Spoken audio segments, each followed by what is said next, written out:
السلام علیکم. اوقات استجابة الدعاء. ان الحمد لله نحمده ونستعينه ونستغفره ونعوذ بالله من شرور انفسنا ومن سيئات اعمالنا. من يهده الله فلا مضل له ومن يضلل فلا هادي له. أشهد أن لا إله إلا الله وحده لا شريك له وأشهد أن محمدا عبده ورسوله. أما بعد فإن خير الحديث كتاب الله وخير الهدي هدي محمد صلى الله عليه وسلم وشر الأمور محدثاتها وكل محدثة بدعة وكل بدعة ضلالة وكل ضلالة في النار. قال تعالى: وقال ربكم ادعوني استجب لكم ان الذين يستكبرون عن عبادتي سيدخلون جہنم داخرین. میرے بھائیو، گزشتہ روز ایک سوال آیا تھا کہ وہ کون کون سے اوقات ہیں جن اوقات میں دعائیں قبول ہوتی ہیں. تو میں نے گزارش کی تھی اس سوال کا جواب دیتے ہوئے کہ آئندہ درس اسی موضوع پہ ہوگا. تو آج کا درس اس کا موضوع ہے کہ وہ کون کون سے اوقات ہیں جن میں دعائیں خصوصی طور پہ قبول ہوتی ہیں. میرے بھائیو، دعا ایک عبادت ہے. دعا کیا میرے بھائیو؟ عبادت ہے. اور دعا اللہ تبارک و تعالیٰ کو بہت پسند ہے. چنانچہ اللہ تبارک و تعالیٰ قرآن پاک میں 24ویں سپارے میں ارشاد فرماتے ہیں: وقال ربکم ادعونی استجب لکم، کہ تمہارا رب یہ کہتا ہے، تمہارے رب کا یہ فرمان ہے کہ مجھ سے دعائیں کرو، میں تمہاری دعائیں قبول کروں گا. تمہارا رب کہہ رہا ہے. کیا مطلب رب کہہ رہا ہے؟ یعنی کہ وہی جس نے تمہیں پیدا کیا ہے، وہی جو تمہیں اکیلا رزق دے رہا ہے. رزق میں اللہ نے کسی کو اپنے ساتھ شریک نہیں کیا.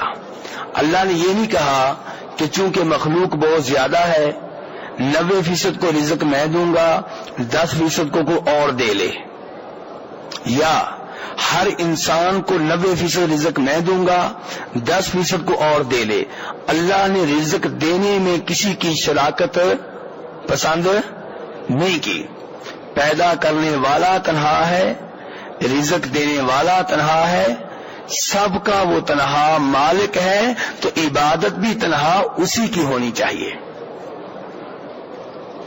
اسی لیے اللہ نے کہا ہے کہ تمہارا رب کہتا ہے، یعنی کہ تمہیں تنہا پالنے والا، تنہا تمہاری پرورش کرنے والا اللہ کہتا ہے کہ دعا بھی مجھ سے کرو.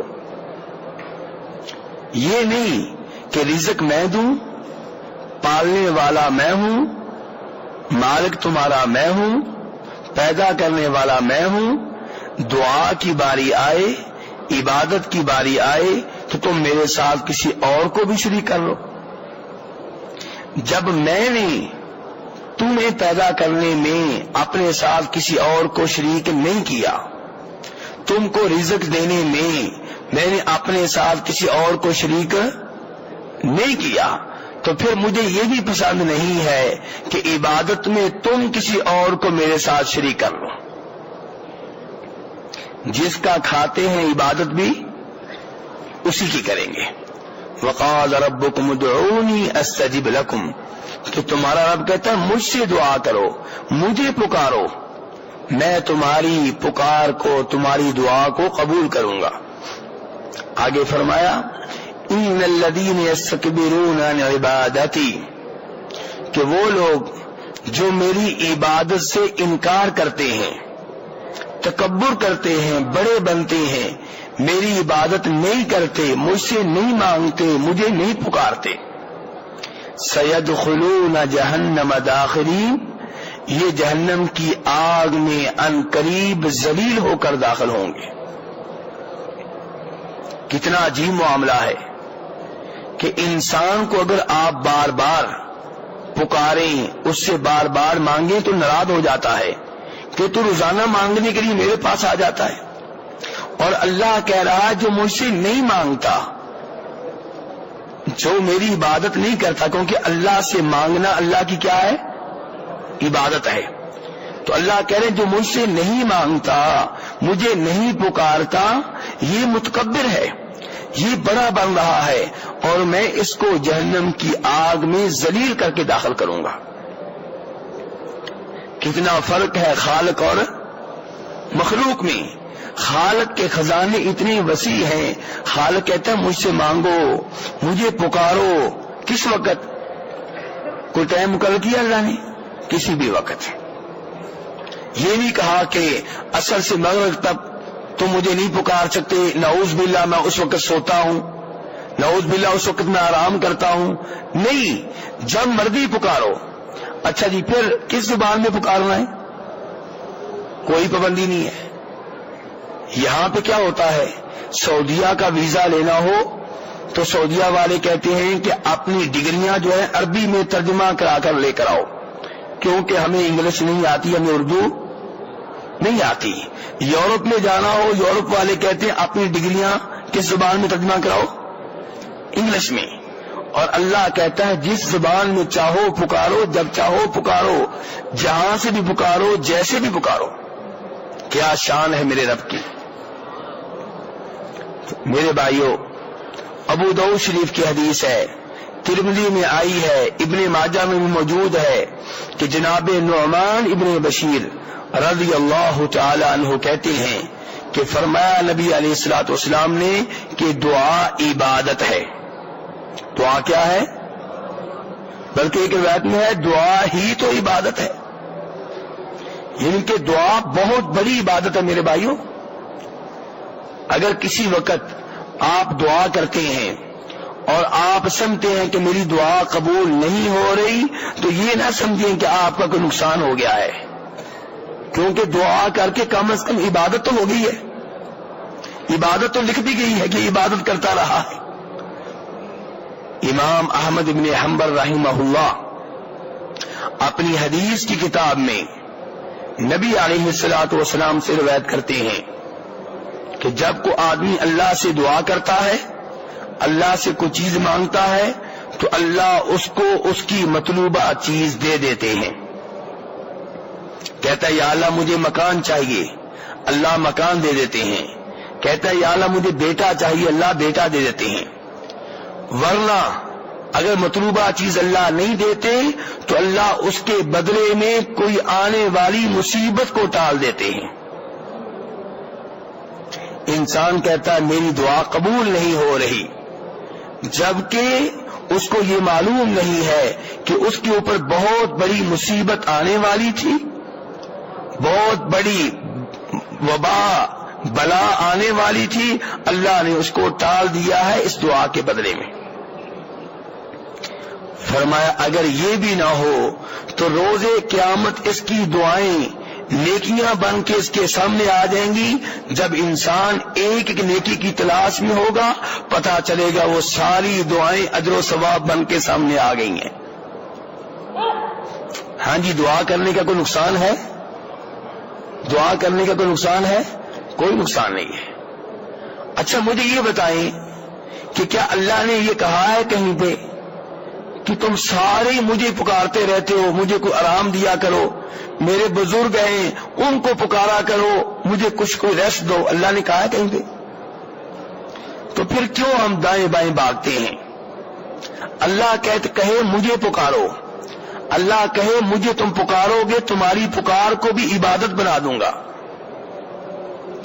اللہ یہ کہے کہ جب مجھے کوئی نہیں پکارتا تو مجھے غصہ آتا ہے، مجھ سے کوئی مانگے تو مجھے اس کے اوپر پیار آتا ہے، اور ہم پھر دائیں بائیں بھاگی.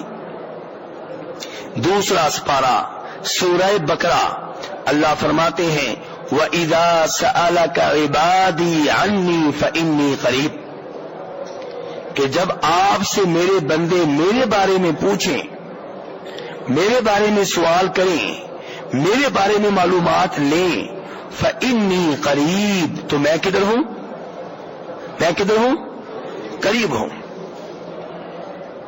ذرا انداز دیکھیے، انداز اللہ کہہ رہے ہیں جب آپ سے میرے بندے میرے بارے میں سوال کریں تو آگے اب گفتگو کا انداز کیا ہونا چاہیے تھا؟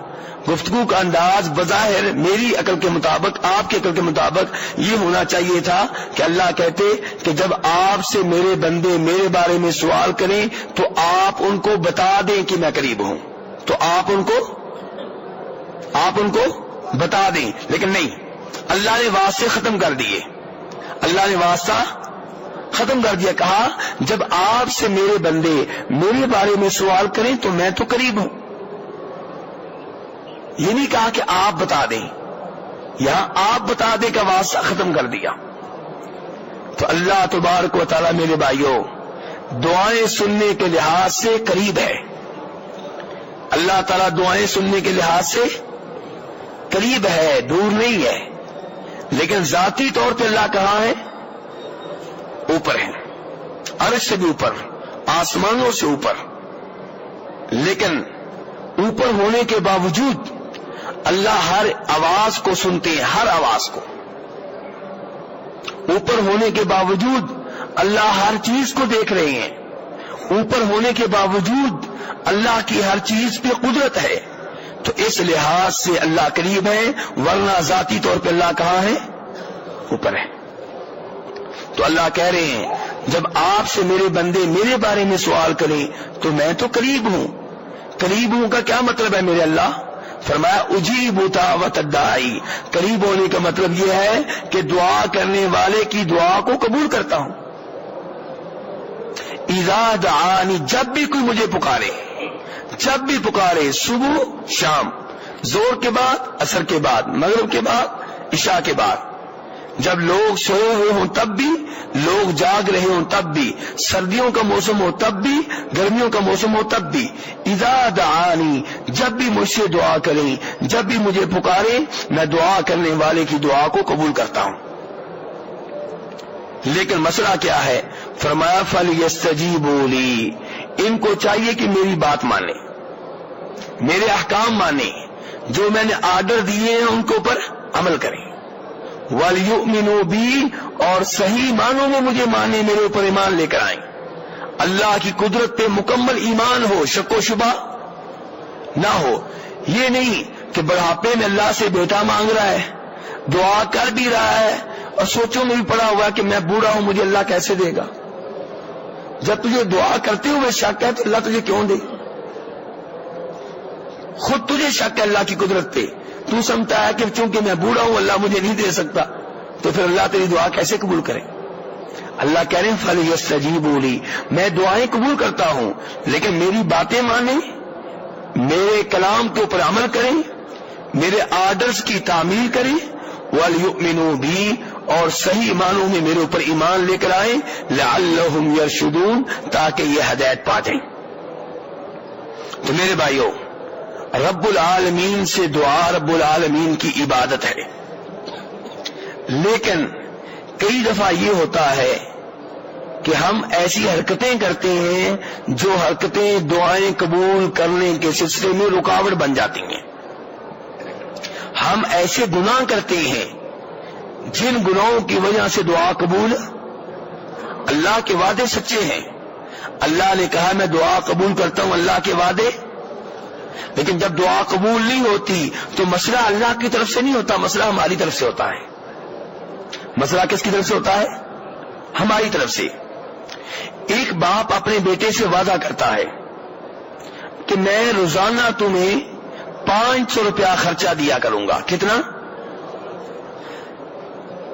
ایک مہینہ باپ دیتا رہا، ایک مہینے کے بعد کسی بات پہ بیٹے نے باپ کی گستاخی کر ڈالی، باپ کی گستاخی کر ڈالی۔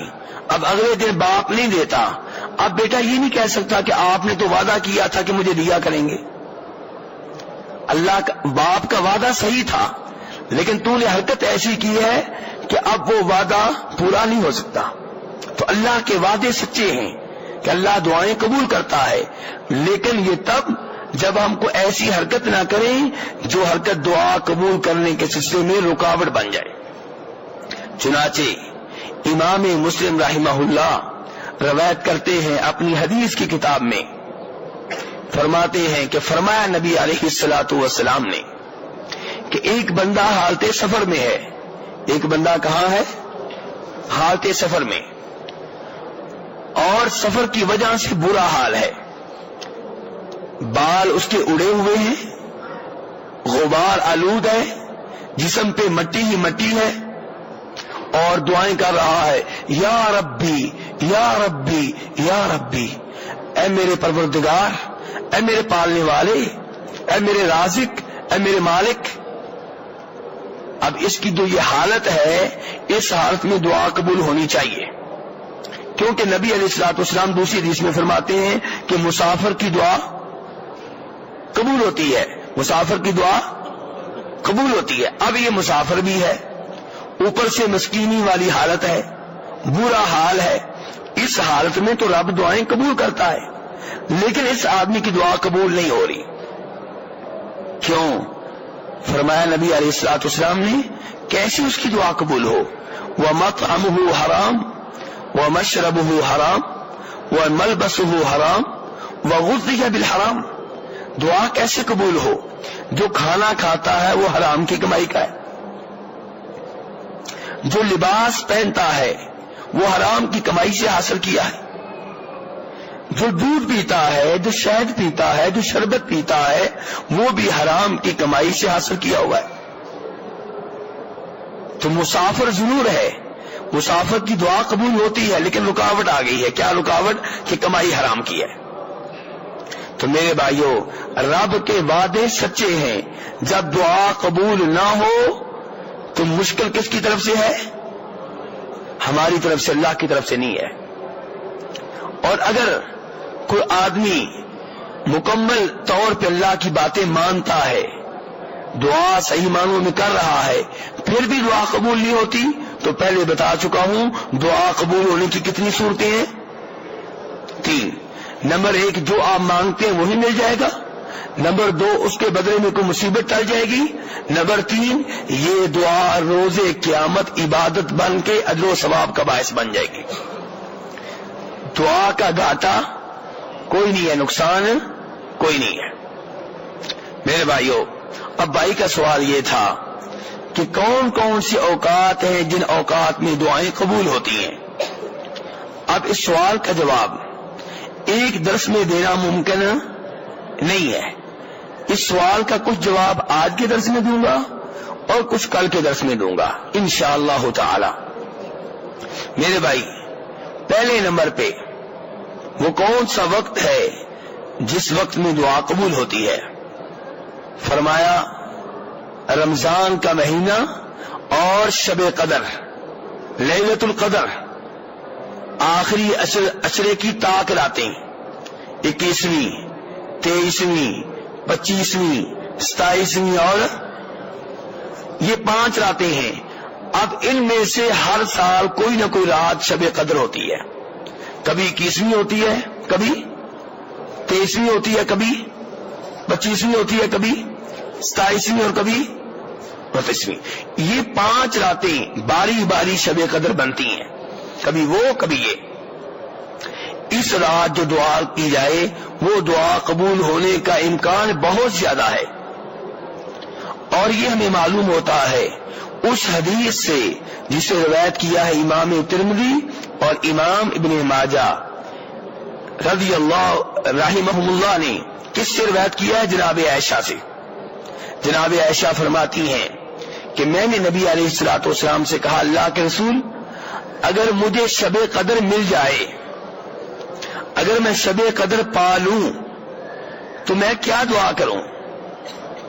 کیا کہہ رہی؟ شب قدر مل جائے تو میں، اس کا مطلب یہ ہے کہ شب قدر کی دعا کے لحاظ سے اہمیت ہے. اسی لیے اللہ کے رسول السلام سے کہہ رہی ہیں کہ اللہ کے رسول، شب قدر مجھے مل جائے، مجھے پتا چل جائے کہ آج رات شب قدر ہے، تو میں کیا دعا کروں، کیا مانگوں اللہ سے، کیا سوال کروں؟ فرمایا یہ کہو، اللہم انک عفو تحب العفو فاعف عنی. یہ کہو اللہم اے اللہ، انک عفو، انک معنی کیا ہوتا ہے؟ بے شک، کا تو، اے اللہ اس میں کوئی شک و شبہ نہیں ہے کہ تو عفو بہت معاف کرنے والا ہے. عفو تو بہت معاف کرنے والا ہے. تحب العفو، یا اللہ تو معاف کرنے کو پسند کرتا ہے. اللہ تعالی سے جب معافی مانگی جائے، اللہ سے جب استغفار کیا جائے، گناہوں کی بخشش طلب کی جائے، تو اللہ تعالی کو یہ چیز پسند ہے.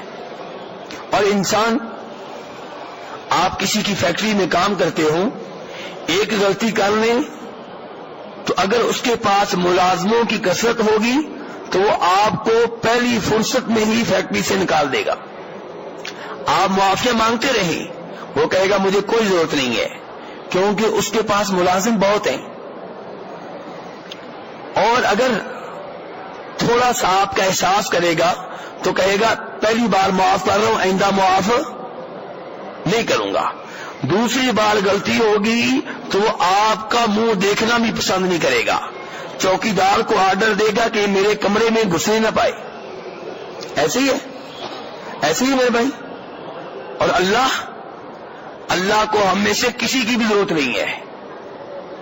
ہم سب اللہ کے محتاج، اللہ کسی کا بھی محتاج نہیں. اس کے باوجود آپ رب کی رحمت دیکھیے کہ اللہ تعالیٰ معاف کرنے کو پسند کرتا ہے. شرط یہ ہے کہ معافی دل سے مانگی جائے. معافی کہاں سے مانگی جائے؟ ابھی عمرہ کرنے والے میرے بھائی بیٹھے ہوئے ہیں، اللہ سے معافیاں مانگ رہے ہیں. کیوں میرے بھائی مانگ رہے ہیں آپ لوگ؟ سچی معافیاں نہیں، ناراض نہیں ہونا میرے اوپر، آپ سچی معافی نہیں مانگ رہے، اوپر سے مانگ رہے ہیں. کیوں؟ اتنی بڑی بات میں کیسے کہہ رہا ہوں؟ اتنا بڑا دعویٰ میں کیوں کر رہا ہوں؟ کیونکہ جو سود لیتا ہے وہ اللہ سے معافی بھی مانگ رہا ہے اور دل میں یہ بھی ہے کہ آئندہ بھی سود لینا ہے. دل میں ہے کہ نہیں ہے؟ ہے نا جی. تو یہ معافی دل سے ہوئی نہیں، یہ دل سے معافی نہیں مانگ رہے آپ. جو داڑھی مونتا ہے اللہ سے معافیاں مانگ رہا ہے کہ یا اللہ میرے گناہ معاف کر دے، اور دل میں یہ بھی ہے کہ آئندہ بھی داڑھی مونتا رہوں گا. بتائیے کیا یہ معافی آپ دل سے مانگ رہے ہیں؟ جی. جو نمازیں نہیں پڑھتا رہا وہ اللہ سے معافی مانگ رہا ہے کہ یا اللہ اتنے سال میں نے نمازیں نہیں پڑھی، معاف کر دے، لیکن دل میں یہ بھی ہے کہ آئندہ بھی کبھی کوئی مسئلہ ہوا تو نماز چھوڑ دیا کروں گا. سچی معافی مانگنے والا وہ ہے جس کے دل میں یہ پختہ عزم ہے کہ آئندہ میں ان گناہوں کے قریب نہیں جاؤں گا.